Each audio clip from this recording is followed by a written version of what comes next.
What is going on, guys? Pat in the shop, and tonight we're back at looking at our YouTube 355, the Help Me Build It series, where you guys make the decisions on what we put in this engine, and the votes are in.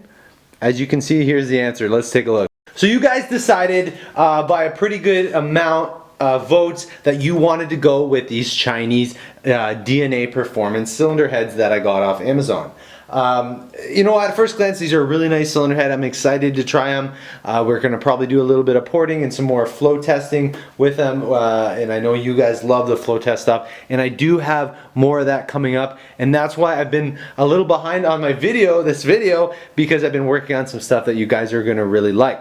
So back to the decision. So everyone's got to admit that Chevy orange with aluminum heads looks great. So we're off to a great looking engine. And performance wise, I'm really excited to see what these Chinese heads will do. Tonight we're going to talk about some camshafts, options that we're going to be putting in this engine now that we have the heads figured out. I'm going to tell you some specs on what we have on the engine so you can help make your decision on what camshaft we're going to pick. And I haven't forgot about you Vortec guys, the guys that might be disappointed that we're putting the aluminum heads on there. Don't worry, I haven't forgot about you guys. I'm gonna show you something else I've been working on to keep you guys happy on that aspect of it as well. So let's look at some camshaft options for our 355. So if I'm expecting you guys to vote and pick a camshaft for this engine, I got to give you some information. And this is the same information that you're going to need if you're talking to a cam company or looking at camshafts for your own engine. There's some information that they're going to ask for that's really important for picking up a good cam for your setup. The first thing we're going to talk about is static compression. So when calculating static compression, there's a few bits of information that you're going to need. The first thing we're going to talk about, and I find it's usually the thing for some reason guys guess on, is the deck height of the block. So in this case, this block has been decked, so that means the material has been taken off the surface on where the cylinder heads sit. And when you're calculating deck height, what you're trying to find out is how far the piston is into the bore of the cylinder. This is important because the bigger the space this is, the less compression you're going to have. As the piston comes closer to the head, the more squeeze you have, the higher the compression is going to be. So this is super important to calculate, and it's quite easy. We're going to use a cylinder deck bridge. You can get these fairly cheap. I recommend if you're building an engine to get one, or if you have a buddy you can borrow one from. But basically what you do, this is a nice fresh deck surface, so you zero your dial gauge out on the deck. You bring your piston to top dead, and you'll actually use this to crank the engine over by hand to bring that piston all the way up until the gauge reads the highest, and then you're going to want to move the deck across, or the bridge across the deck surface, and see what your readings are. In this case, we have our piston, so the piston's all the way top of its travel. The difference between the top of the piston here, so you don't want to go into the valve reliefs, you want to go in the section where it's going to be the quench, or in this case it's all the flat, but you can check it in multiple spots. If you have dome pistons, it's a little harder because you'll just check the quench area. You also got to make sure, if you're running like forged pistons, you're going to have a little bit more slop, and try to get that piston as level as possible. But in this case, real easy, tight hyper pistons with flat top pistons, so it's real easy. But in this case, the difference between the deck height and the piston is actually sitting about 9/1000 of an inch down into the bore. So 9 thou is the measurement we need for calculating our compression ratio. Let's talk about what else we need. So we're going to go ahead and calculate our compression ratio, and I'll go over exactly what we need to do that. I recommend the Wallace Racing compression ratio calculator. So just type in Wallace Racing compression ratio calculator into Google and it'll come up. It's a real basic compression ratio calculator. There's some more in-depth ones that take into account the depth of the top ring and stuff like that, but this one will work just fine for what we're trying to figure out. So first thing it's going to ask is the number of cylinders. This is obviously an 8-cylinder. The bore size, 4.030, because it's a 350 bore 30 over. The stroke, it's a stock stroke, which is 3.48 inches. Some guys will round it up to 3.5, but the stock stroke on this engine is 3.48. Our cylinder heads. So I CC'd these cylinder heads. They're coming out just the way they are at 65 cc's, so we need to know that. And if you check out my other videos, I show you kind of a cheaper way on how to CC your cylinder heads. So we have that of 65 cc's. We need to know, we need to take in account our piston reliefs here, our valve reliefs in our piston. If you have a dome piston or a dish piston, you have to get that information from your piston company on what your CC on that is. In this case, we have a CC, 6 cc's worth of relief in our pistons. So we're going to put in 6 cc's. Our gasket thickness, so that's for our cylinder head gasket thickness. It takes into account the thickness of this gasket, and you got to remember that's the compressed thickness. You can't go ahead and measure the thickness of the gasket while it's out, because when it gets bolted down, the gaskets tend to squish about another 10th thou. So you want to look up with whatever head gasket you're going to go with. You're going to want to find out the thickness and the bore size. So in this case, this is a GM gasket, which we're probably going to end up using to get our proper quench, and we'll talk about that later. But our gasket thickness is 28 thousandths of an inch, and our gasket bore diameter is 4.100 inches. Our deck height, which we just calculated, is 9 thou. So that gives us a final compression ratio. That's all the information you need. That gives us a final compression ratio of 10.22 to 1. So this engine is a 10.2 to 1 compression ratio, which will be really nice for a healthy street motor. So if you're looking at a camshaft from, say, a company like Comp Cams here, or Crane Cams, Schneider, any different cam manufacturer, they have what's called a cam recommendation form, where you're going to fill out information on your specific setup, so they can help recommend a cam or point you in the direction of maybe needing a custom campground if you have something wild or out of the ordinary. Other than the basic questions they're going to ask, if you know what engine obviously it is a small block Chevy 355 that we're doing here. They're gonna, they want to know that bore and stroke combination like we talked about. They're gonna want that compression ratio that we figured out. But they're going to ask more in-depth questions that are not going to really matter for us, because we're not building this engine for a specific purpose. We're building it just for fun, and we can really do whatever we want with it. But typically they're going to ask you, you know, what RPM range do you want? Is it a torquey motor? Is it a mid-range motor? Or is something you're going to rev really high? And then they'll kind of base their questions off that. They're going to want to know if it's a carburetor or fuel injected. They're going to want to know the size of the intake and throttle body. You know, as much of the intake stuff as they can. The CFM, obviously the carburetor, or they might recommend a CFM size for the carburetor. They get into in-depth questions about the actual vehicle itself, about the weight of the vehicle, the rear end ratio, the transmission type, the stall speed, and they might also again recommend a stall speed given the cam and the weight and everything of the vehicle. Or you have to talk to a torque converter company sometimes when you start getting into more radical stuff. They're gonna basically ask you every question, write every little detail about your engine as possible to be able to recommend the best camshaft for your application, your specific application. And it is hard sometimes, you know, if you're only going to get as good of a camshaft as the information you give them. And another important piece of data is the flow numbers, and I'm going to throw up a chart right here where you guys can see where I compared the AFR heads to the DNA heads, and the DNA heads are what we're putting on our small block here, and they flow very similar to the AFR Enforcer heads. The castings almost identical. For some reason, the the flow on the exhaust is really good on the DNA heads over the enforcers, but you can see that the enforcers have a little bit of a better intake. But we can do some porting with our DNA heads, throw them on the flow bench and see if we can get that up a little bit. I know you guys love that flow bench stuff.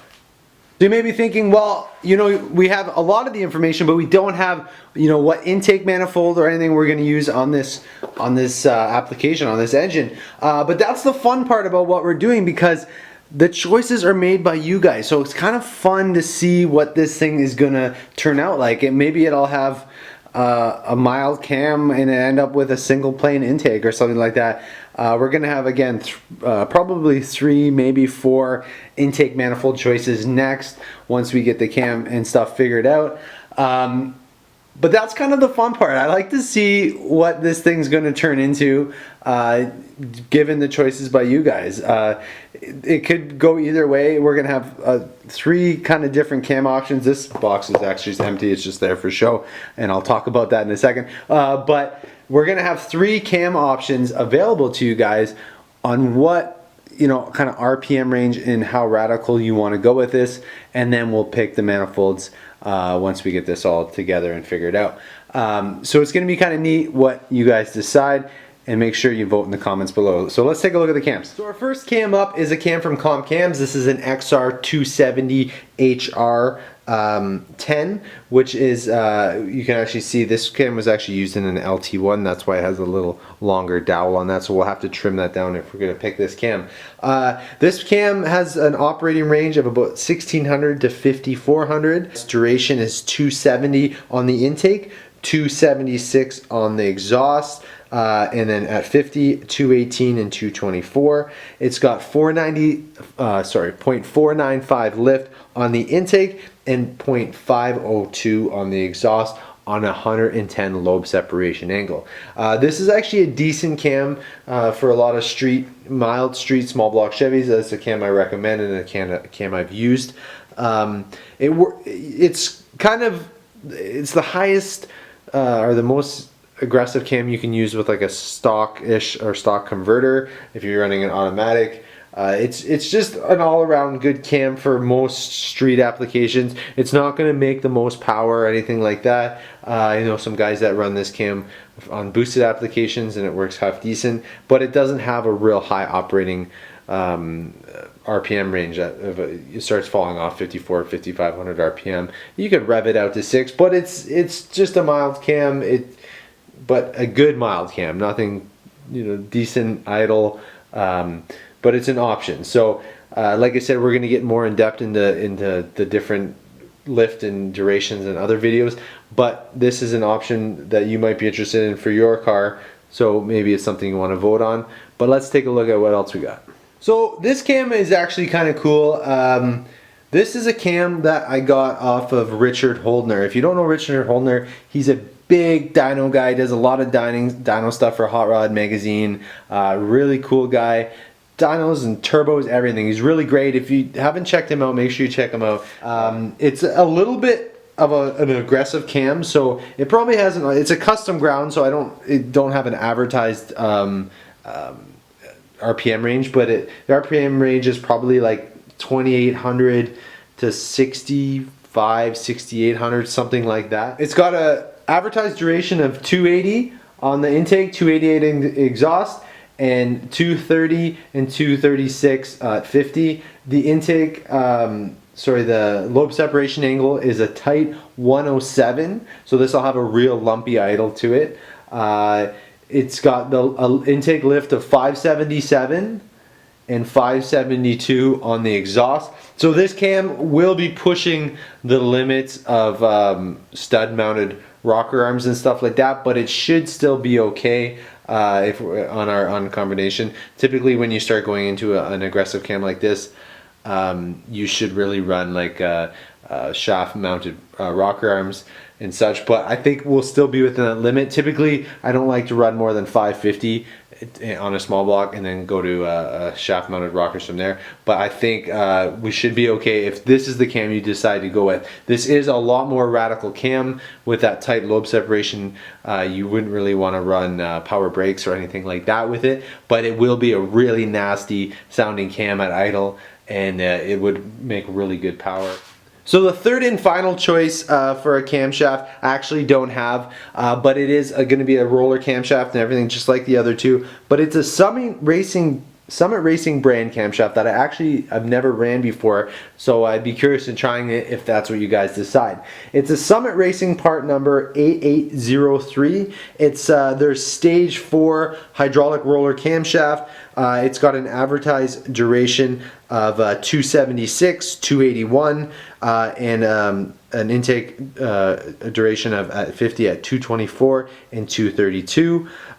It's on a 112 lobe separation angle, and it's got a lift of 550 on the intake and 540 on the exhaust with 1.5 rocker arms. The advertised RPM range for that camshaft is 2,000 to 6,500 RPM.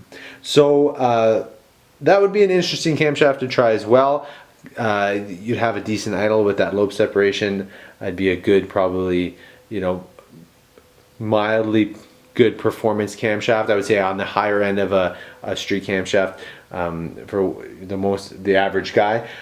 So it's kind of like at different levels. The XR270 is kind of a mild camshaft, decent idle, not as much duration. We got this Holdner camshaft, which is going to be a wicked idle, more of a racy kind of sound to it. And then I kind of picked something in between, which is the Summit Racing camshaft. It should be a good overall performer as well. So the choice is up to you guys. Make sure you vote in the comments below on which camshaft you want to go with. Alright, you Vortec lover guys, I did not forget about you. Here is the option, because we did not end up going with Vortec heads on our Help Me Build It series engine. This is what I'm going to do for you guys, so you guys get a little taste of some Vortec fun. If you're familiar with my other videos, I took this engine in originally on trade-in. I built a 383 stroker for a guy with some E-Tech heads. It was a really nice build. He's super happy with it. But he had this one built, and it was an oil burner. The rings weren't broken in properly. It just never sealed up. So I took it in on trade-in. So I figured this would be a perfect candidate to do a real kind of backyard budget build. You know, with a flat topic cam, real budget build.